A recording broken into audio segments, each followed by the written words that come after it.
pre-K teacher position job here in El Reno, Oklahoma. My name is Jody Ramsey, but the kids call me Miss Jody. I have been an aide for the schools for going on 15 years. 11 of those years, I was a pre-K assistant in a private school. I also have 4 years of experience as a paraprofessional for the public school system, which that is what I'm doing now. I have been married for 20 years and have 2 sons of my own. My oldest just graduated from El Reno, and my youngest is in 8th grade. I have enjoyed working in the school system. It is very rewarding job seeing each and every one of my students achieve so much each year. Just this year, I received my Bachelor of Science. I am ready to be in my own classroom. I really enjoy teaching the littles. They are my favorite classrooms to work in. They are very eager to learn, and each day is so exciting for them. I feel that you learn in the classroom each year. You really do not know what teaching is until you are physically in a classroom running it every single day. Teaching is a hard profession that does not get enough credit, but I would not change my career path. I wake up every day ready to go to school and to see all the smiling faces. Is it hard? Yes, but the good days outweigh the bad. The teacher center versus student center. I lean more towards the student-centered teaching myself in the classroom because young children need that hands-on experience. In learning techniques, they have short attention span, and if you make them sit too long, you will eventually start to see outburst or acting out. Having lots of options for different centers is a great way to let them have fun, but learn also while doing so. In our pre-K room, I would do half of the kids while learning, while the other teacher did half the kids, and we would work like small groups, 5 and 5, while the other kids played centers. And then in the afternoon, after nap, they got to pick out each center they wanted to play with. So if they wanted to go to the craft table, they had to make the letter of the week into an animal, different things like that. Or if they wanted to go paint, they had to paint the shape with the color we were learning that day. So it was still like hands-on, but still learning what we were learning that week. There's so many different learning styles, so I picked out these 3 that really describe how I teach in a classroom and how my students learn by using these different styles of learning. The auditory learners benefit from listening to the information presented to them in class. They learn orally from both listening to the instruction from the teacher and audio recordings. Tactile learners absorb knowledge through touch and movement. They prefer to work with hands-on devices and learning aids. And visual learners prefer to see information in order to visualize the relationship between ideas and concepts to understand them. One way to teach growth mindset to your students would be not to just praise their intelligence, but to praise the way they worked hard on something, even if they did not get the right answer the first time. Make sure you tell them you worked your best on this, and how can we come up with a different strategy to help us next time? Letting the students demonstrate the understanding of a new concept on different projects and assignments is a great way to instill this in them also.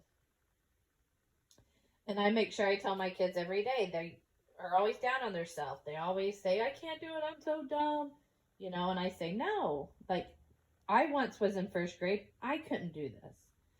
But now I went to college, and now I can do that. That's why I do stuff so fast, because I've been doing it all my life. You're just learning. And when I make a mistake, I make sure they know I made a mistake, because we are not perfect. Teachers are not perfect, ever. And then down here at the corner, it says, every accomplishment starts with the decision to try. And I love that. Just touch a little bit about grit. I feel like it's about the same as growth mindset. Having grit is having the ability to keep going, even though we may fail over and over and over again. Every child is an artist until he's told he's not an artist. And that's by John Lennon. My special topic I wanted to talk about is the social and emotional learning. And here in the corner, it says, not all scars show, not all wounds heal. You can't always see how someone feels. And this is so true when working with children in the public school system. Social emotional learning is a process that children learn to recognize and manage their emotions and concern for others around them, and to make them responsible for the decisions they make.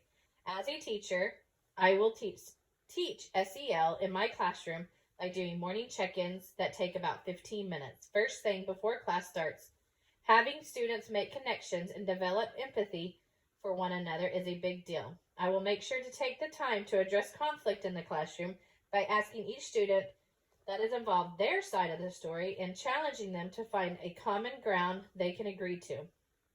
I will discuss emotions with my students daily by asking them a daily question for them to answer about how they are feeling. In return, they can ask myself a question also, and I can model SEL by the answers.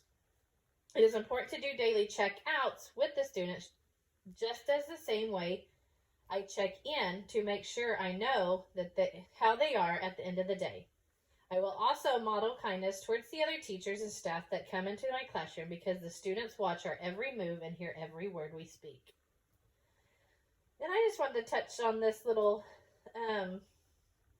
picture here in the history of smart boards and whiteboards. In 1991, there were interactive whiteboards, and in 1995, smart boards were coming into the picture and into the classrooms. I feel they have came a long way since then, and they are a very important learning tool to have in our classrooms. Using smart technology in the classroom can help raise test scores, improve student learning, enhances literacy, boosts attentiveness, and increases comprehension. Teachers report that the number one benefit that they see in their classrooms that use smartboards is an increase in student engagement. These interactive boards provide an extraordinary opportunity for teachers to create a classroom environment where students with different learning styles can learn from each other. I hope I have given you many reasons why I would be the perfect teacher for your school and students.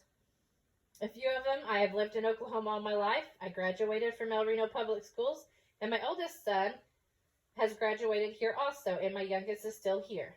I love what I do each and every day. I'm energetic, and I've always said the classroom is where you learn what it is to teach, and by learning and talking with other teachers, you will always be learning new and effective ways of teaching.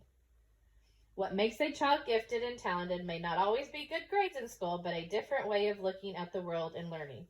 By Chuck Grassley. Thank you.